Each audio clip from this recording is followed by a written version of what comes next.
వాళ్ళని వేరు చెయ్యాలని మీరు చేసే ఒక్కొక్క ప్రయత్నంతో వాళ్ళిద్దరి మధ్య బంధం ఇంకా బలపడుతుంది. వాళ్ళ అన్యోన్య దాంపత్యం చూసి మీరు ఏమైపోతారో ఏంటో. పాపం.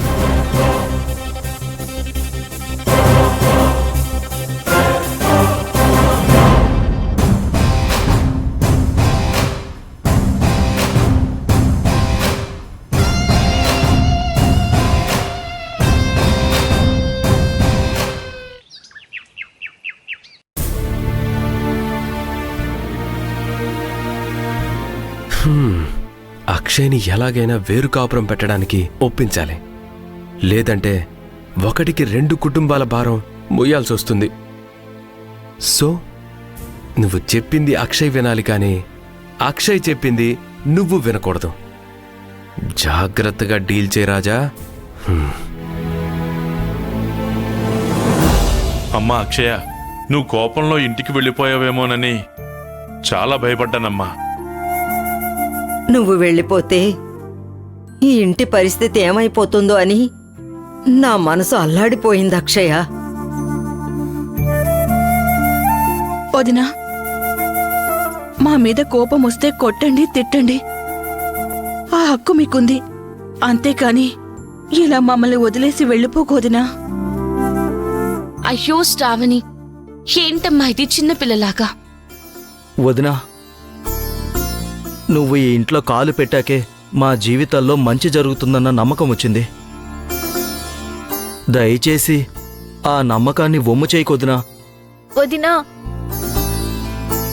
ఇంకెప్పుడు మమ్మల్ని వదిలి వెళ్ళకొదినా. ఏ, మిమ్మల్ని ఇంటిని వదిలి నేనెందుకు వెళ్తాను చెప్పండి? ఊహ తెలిసినప్పటి నుంచి ఒక్క రోజు కూడా నేను మా నాన్నని వదిలి ఉండలేదు. అందుకే నాన్నని చూడకుండా ఉండలేక వెళ్ళాను. మీతో చెప్పకుండా వెళ్ళినందుకు క్షమించండి మావయ్య గారు. క్షమించడానికి నువ్వే తప్పు చేయలేదు కదమ్మా. అది కాదు మావయ్య గారు. అక్షయ, జరిగిన దాని గురించి ఆలోచించకు. వెళ్ళి రాజాతో మాట్లాడు. కోపంలో నోరు జారి వాడేమన్నా మనసులో పెట్టుకోకు. వెళ్ళమ్మా. అలాగే అమ్మమ్మ.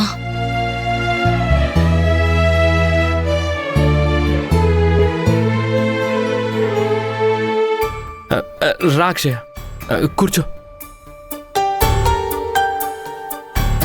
అక్షయ, ఈరోజు నేను కొత్త ఇంటికి వెళ్ళలేదు. నువ్వు పక్కన లేకుండా ఆ ఇంట్లో పాలు పొంగించడం అంటే అది కరెక్ట్ కాదనిపించింది. అందుకే ఇంటికి తిరిగి వచ్చేశాను. వచ్చి చూస్తే నువ్వేమో ఇంట్లో లేవు. నా మీద కోపంతో మీ పుట్టింటికి వెళ్ళిపోయావేమో అని చాలా బాధపడ్డాను.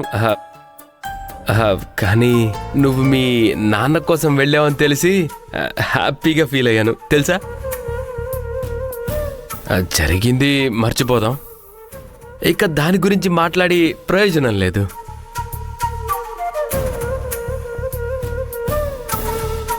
ఏమైంది అక్షయ? ఏం మాట్లాడవేంటి? ఏం మాట్లాడాలో తెలియట్లేదండి. సారీ అక్షయ, వేరు కాపురం గురించి నీతో కూల్గా మాట్లాడాల్సింది. నీకు ఆ విషయం తెలుసు కదా అన్న ఆలోచనతో కొంచెం ఆవేశపడ్డాను. ఆ విషయం నీకు తెలియదనేసరికి ఆవేశాన్ని కంట్రోల్ చేసుకోలేక నీ మీద అరిచేశాను. అది నా తప్పే. అక్షయ, ఇప్పటికైనా మించిపోయింది లేదు. ఆలోచించి మంచి నిర్ణయం తీసుకో.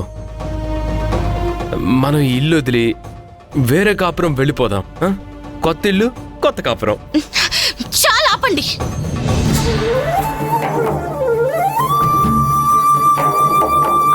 ఒరే సత్యం, ఈ సమస్య పెద్దదయ్యేలా ఉంది కదరా. ఇప్పుడెందుకు అంతలా కోపడుతున్నావు అక్షయ? చెప్పింది మళ్ళీ మళ్ళీ చెప్తుంటే కోపడకుండా ఏం చేయమంటారు?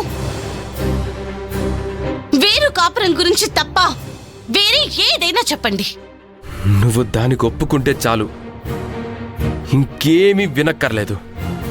ఒప్పుకోనని నేను మీ కిందాకే చెప్పాను కదా. ఈ ఇంట్లో వాళ్ళని భరించడం నా వల్ల కాదు.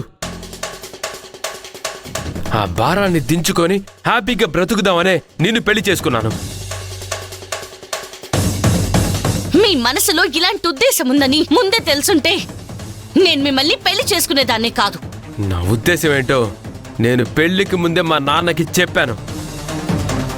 కానీ ఆయన నీతో చెప్పకుండా దాచి మనిద్దరిని మోసం చేశాడు. అది నా తప్ప. ఇప్పుడు ఆయననేం ప్రయోజనం లేదు.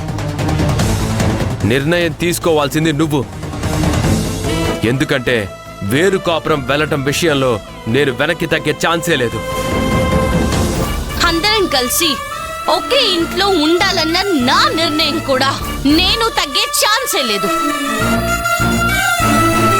కాదు, నేను చెప్పిందే వినాలి అని మీరు పట్టుబడితే మీతో కలిసి బతకాల్సిన అవసరం నాకు లేదు. నువ్విలా మాట్లాడతావని నేను అస్సలు ఊహించలేదు అక్షయ. నేను వేరే కాపురం వెళ్దామని చెప్పేది మనం సంతోషంగా కలిసి బ్రతకడానికి. అది నీకెందుకు అర్థం కావడం లేదో నాకు అర్థం కావట్లేదు. అర్థం కావాల్సింది మీకండి. ఇక్కడ మావయ్య, అమ్మమ్మ, శ్రావణి, శైలజ, కార్తీక్, మనల్ని అమ్మలా ఆదరిస్తూ ప్రేమించే మంజుల అత్తయ్య, వీళ్ళందర్నీ వదిలి మనం సంతోషంగా బతకలేమండి.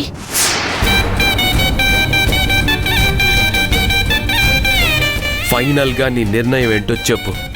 వేరు కాపురం రావడం కుదరదు, అంతే.